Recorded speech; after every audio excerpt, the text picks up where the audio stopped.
Some news broke today involving President Trump's longtime financial gatekeeper. Alan Weisselberg has been granted immunity by federal prosecutors for providing information about President Trump's personal attorney, Michael Cohen, in the criminal investigation into hush money payments for two women during the 2016 presidential campaign. This comes just 2 days after the plea deal by Michael Cohen, along with the conviction of his former campaign chairman, Paul Manafort. While one of the key bedrocks of President Trump's campaign was draining the swamp, do the optics of these developments raise more questions than answers? With us now, an infamous D.C. lobbyist. He pleaded guilty to felony counts of conspiracy, fraud, and tax evasion and spent more than 3 years in prison. We welcome Jack Abramoff in a Fox Business exclusive. Good to see you, Jack. Thanks for coming back on the program. Thanks, Liz. Thanks for having me. Which one of these developments, whether it's Weisselberg or Cohen pleading guilty or Manafort being convicted on quite a few of the charges, do you feel is the most important and is sort of heading toward one of the toughest prison situations?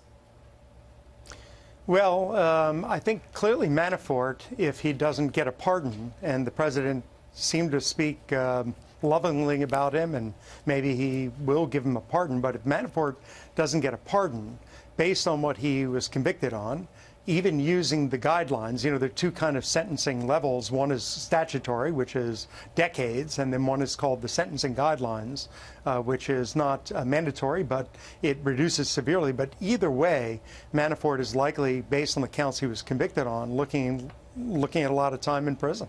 And he hasn't even started the trial, the other trial, where the judge is actually hostile to him. So we'll see what happens there. Now, absent of pardon, the irony, of course, could be that Cohen is also likely to go to prison, almost certain to go to prison, in fact. And the judge, if it's this judge sentencing him, and if he's still angry at the prosecutors, may actually give him a lot of time in prison, where Manafort may get a pardon. So you may wind up with Cohen in prison and Manafort not going to prison. What is Michael Cohen looking at as a personal experience that you've already been through in federal prison? Well, it's hard to know how much time he'll get, but if he gets under 10 years, he'll be in a minimum security prison, federal minimum security prison, what they call a camp. Now, the camps, it depends where in the country you are. Some of the camps are filled 90% with inner-city drug dealers, so it's not really much more pleasant sometimes than some of the other variants. But some of them are mainly white-collar people. So, but he's looking at losing freedom. He's looking at losing privacy.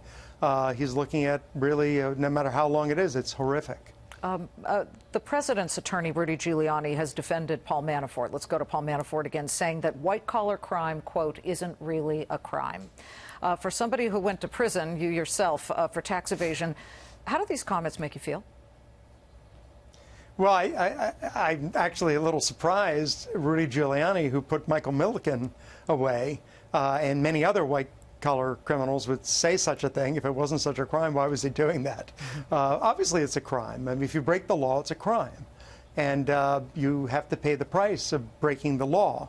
So I don't know what basis he would have to say such a thing, particularly since he was a prosecutor who put people away. Yeah, there's a lot of talk about flipping. Boy, he's sort of flipped his side and his situation. I need to just quickly ask you about the Swamp Act. They call it maybe the Jack Act, referencing you. It passed yesterday, and they talk about how lobbyists now have to report whether they've been convicted of any crimes. You think that's a good idea?